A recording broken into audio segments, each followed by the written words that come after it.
the new-fallen snow, blown hither and thither about the garden by the intensely cold west wind. There was certainly something very singular in the aspect of the little stranger. Among all the children of the neighbourhood, the lady could remember no such face, with its pure white, and delicate rose colour, and the golden ringlets tossing about the forehead and cheeks. And as for her dress, which was entirely of white, and fluttering in the breeze, it was such as no reasonable woman would put upon a little girl when sending her out to play in the depth of winter. It made this kind and careful mother shiver only to look at those small feet with nothing in the world on them, except a very thin pair of white slippers. Nevertheless, airily as she was clad, the child seemed to feel not the slightest inconvenience from the cold, but danced so lightly over the snow that the tips of her toes left hardly a print in its surface, while Violet could but just keep pace with her, and Peony's short legs compelled him to lag behind. Once, in the course of their play, the strange child placed herself between Violet and Peony, and taking a hand of each, skipped merrily forward, and they along with her. Almost immediately, however, Peony pulled away his little fist, and began to rub it as if the fingers were tingling with cold, while Violet also released herself, though with less abruptness, gravely remarking that it was better not to take hold of hands. The white-robed damsel said not a word, but danced about just as merrily as before. If Violet and Peony did not choose to play with her, she could make just as good a playmate of the brisk and cold west wind, which kept blowing her all about the garden, and took such liberties with her that they seemed to have been friends for a long time. All this while the mother stood on the threshold, wondering how a little girl could look so much like a flying snowdrift, or how a snowdrift could look so very like a little girl. She called Violet and whispered to her. "Violet, my darling, what is this child's name?" asked she. "Does she live near us?" "Why, dearest mamma," answered Violet, laughing to think that her mother did not comprehend so very plain an affair, "this is our little snow sister whom we have just been making." "Yes, dear mamma," cried Peony, running to his mother and looking up simply into her face. "This is our snow image. Is it not a nice 'ittle child?" At this instant a flock of snowbirds came flittering through the air. As was very natural, they avoided Violet and Peony.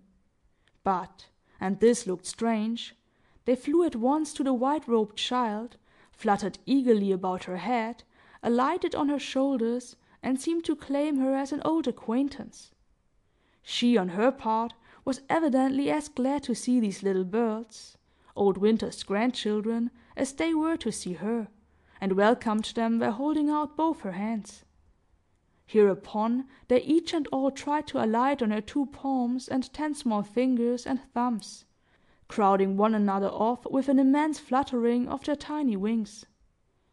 One dear little bird nestled tenderly in her bosom, another put its bill to her lips. They were as joyous, all the while, and seemed as much in their element, as you may have seen them when sporting with a snowstorm. Violet and Peony stood laughing at this pretty sight, for they enjoyed the merry time which their new playmate was having with these small-winged visitants almost as much as if they themselves took part in it. "Violet," said her mother, greatly perplexed, "tell me the truth without any jest. Who is this little girl?" "My darling mamma," answered Violet, looking seriously into her mother's face, and apparently surprised that she should need any further explanation, "I have told you truly who she is. It is our little snow image, which Peony and I have been making. Peony will tell you so, as well as I." "Yes, mamma," asseverated Peony, with much gravity in his crimson little phiz. "This is 'ittle Snow child. Is not she a nice one? But, mamma, her hand is, oh, so very cold." While mamma still hesitated what to think and what to do, the street gate was thrown open, and the father of Violet and Peony appeared, wrapped in a pilot cloth sack, with a fur cap drawn down over his ears and the thickest of gloves upon his hands. Mr. Lindsey was a middle-aged man, with a weary and yet a happy look in his wind-flushed and frost-pinched face, as if he had been busy all the day long and was glad to get back to his quiet home. His eyes brightened at the sight of his wife and children, although he could not help uttering a word or two of surprise at finding the whole family in the open air on so bleak a day, and after sunset too. He soon perceived the little white stranger sporting to and fro in the garden like a dancing snow wreath, and the flock of snowbirds fluttering about her head. "Pray, what little girl may that be?" inquired this very sensible man. "Surely her mother must be crazy to let her go out in such bitter weather as it has been to-day, with only that flimsy white gown and those thin slippers." "My dear husband," said his wife, "I know no more about the little thing than you do. Some neighbor's child, I suppose. Our Violet and Peony," she added, laughing at herself for repeating so absurd a story, "insist that she is nothing but a snow image, which they have been busy about in the garden almost all the afternoon." As she said this, the mother glanced her eyes towards the spot where the children's snow image had been made. What was her surprise on perceiving that there was not the slightest trace of so much labor! No image at all! No piled-up heap of snow! Nothing whatever, save the prints of little footsteps around a vacant space. "This is very strange," said she. "What is strange, dear mother?" asked Violet. "Dear father, do not you see how it is? This is our snow image, which Peony and I have made because we wanted another playmate. Did not we, Peony?" "Yes, papa," said crimson Peony. "This be our little snow sister. Is she not beautiful? But she gave me such a cold kiss."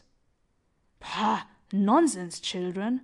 cried their good, honest father, who, as we have already intimated, had an exceedingly common-sensible way of looking at matters.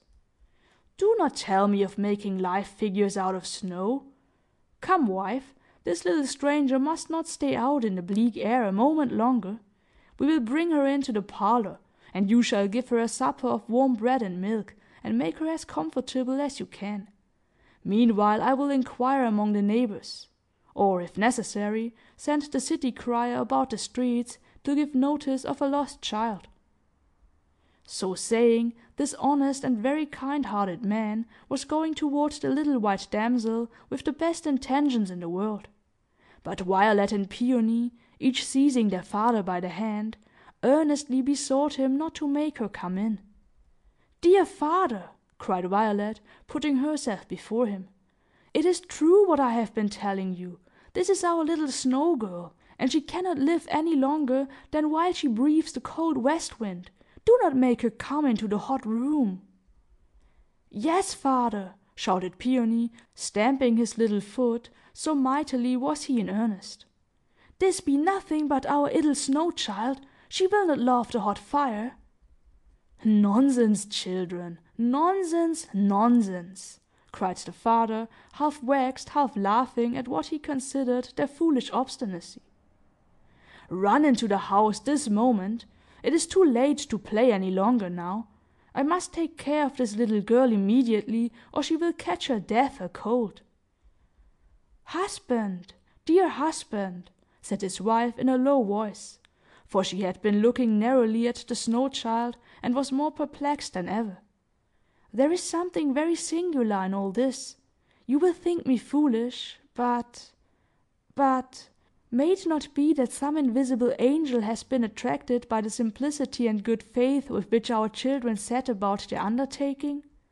May he not have spent an hour of his immortality in playing with those dear little souls? And so the result is what we call a miracle. No, no! Do not laugh at me. I see what a foolish thought it is." "My dear wife," replied the husband, laughing heartily, "you are as much a child as Violet and Peony." And in one sense so she was, for all through life she had kept her heart full of childlike simplicity and faith, which was as pure and clear